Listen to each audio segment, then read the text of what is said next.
ازيكم عاملين ايه؟ يلا بينا نعمل حاجة حلوة قوي. هنعمل ترمس. طبعا زي ما انتم عارفين كلكم ان في نوعين من الترمس، في نوع بلدي وفي نوع مستورد. في واحد منهم مر وفي واحد حلو. المر ده بيعزف عمايله، يعني بتحتاجي ان انتي تغيري المية عليه بتاع 3 ايام ولا حاجة، كل شوية تغيري صبح وليل مية لمدة 3 ايام. لكن ده اللي هو الحلو بيستوي بسرعة، يعني يا دوب مجرد ما بتسلقيه بتغيروا له المية مرة او مرتين بالكتير قوي وخلاص. يلا بينا نشوف هنعمله ازاي. انا اشتريت اهو الترمس. هغسله الاول. هغسله ازاي؟ احطه في حلة هنا واشطفه وارجع لكم. حطيته هنا في حلة تكون غويطة وفيها مية. بقلب ليه عشان وحدات الترمس اللي هي بايظة هتلاقيها عايمة على الوش اهي. هشيلها بايدي كده اهي، عايمة على الوش، هتلاقيها عاملة كده او فاضية اهي. تمام. هشطفه مرة كمان. هكب المية دي واحط مية نضيفة تاني، اشطفه يعني مرة كمان.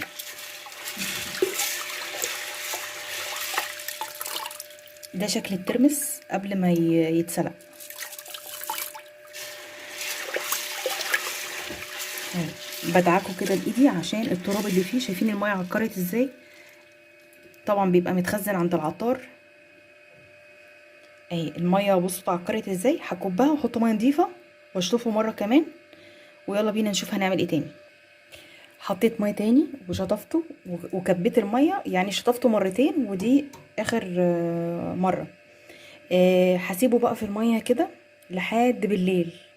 يعني لازم تسيبيه يوم، يا اما مثلا تحطيه من بالليل والصبح تسلقيه، يا اما لو حطيتيه الصبح ممكن اعمله بالليل او اعمله تاني يوم الصبح. فممكن اعمله تاني يوم الصبح. هسيبه في الحله دي حله البخار بالمناسبه. هنجرب فيها اول حاجه الترمس، عشان انا لما كنت بسلق الترمس في الحله العاديه كانت بتاخد معايا وقت. هجرب بقى دلوقتي هتاخد معايا وقت قد ايه في الحله بتاعه البخار. دي كانت اول حاجه هنجربها في حله البخار. اكيد هنجربها في اكلات تانية كتير ان شاء الله في الايام اللي جايه.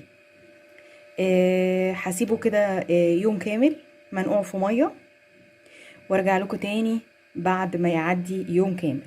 يعني ممكن انا اسلقه بالليل او اسلقه تاني يوم الصبح. احنا دلوقتي الظهر.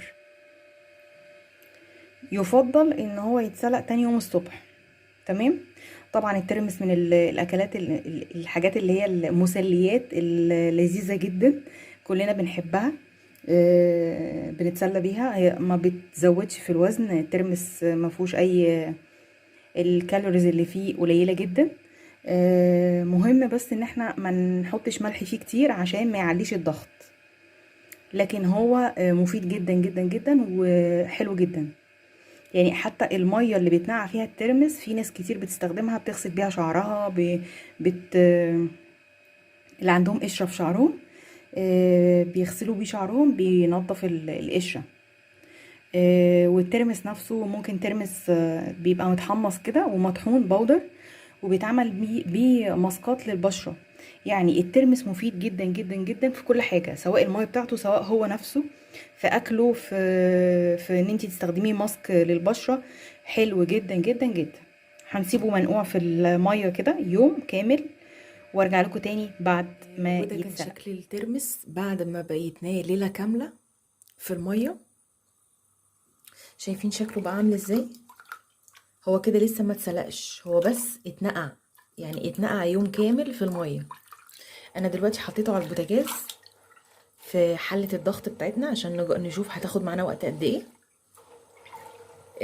زي ما انا قلت لكم هنجربها في اكلات كتير بعد كده، مش الترمس بس. انا حطاها على النار. اول ما هتغلي هبدأ ان انا اقفل الغطا بتاعها واوطي النار. اخليها على نار متوسطة يعني، ونشوف هتاخد معانا وقت قد ايه. هرجع لكم تاني اول ما المية تغلي عشان نبدأ نغطيها.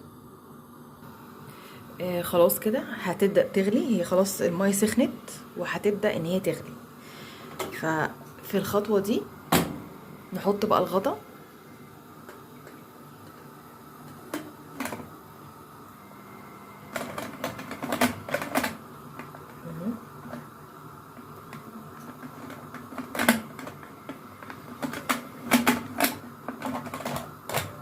زي ما اتفقنا كده، وندوس من فوق. سامعين الصوت ده؟ واتاكد برضو من الاربع جهات اهو ان هي اتقفلت، واتاكد ان الزرار ده نزل لتحت كده. تمام. هوطي النار بقى، اخليها متوسطه، وهنسيبها وهرجع لها بعد مثلا تلت ساعه ونشوف. دلوقتي عدى حوالي تلت ساعه، طفيت النار وهنبدا الخطوه اللي بعد كده. انا خايفه اعملها اساسا. المفروض بقى ايه، هنرفع الجزء ده عشان يخرج البخار. تمام.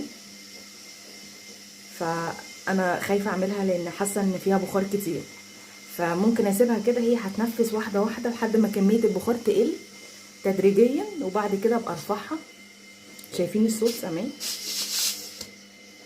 خايفه بصراحه.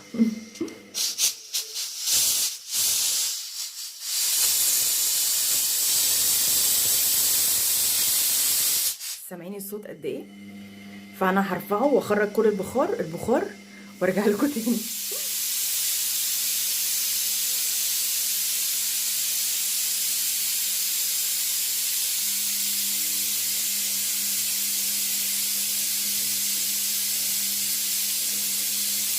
وده كان شكل الترمس بعد ما الحمد لله فتحت الغطا. طبعا ما تفتحيش الغطا غير بعد ما البخار كله يطلع تماما، ما يبقاش فيه بخار خالص. فتحت الغطا وجربت الترمس، لقيته فعلا استوى كويس قوي قوي قوي. خد معايا وقت حوالي 25 دقيقة بالظبط. هبدأ بقى ان انا اشطفه واغسله بمية ساقعة، مية من الحنفية يعني. هشطفه وبعد كده هنقعه في مية نظيفة لمدة يوم. وبعد اليوم هحط مية تاني نظيفة واحط فيها ملح، ويبقى كده جاهز ان هو يتاكل.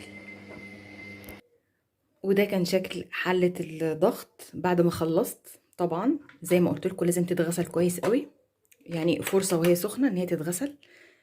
شايفين بقت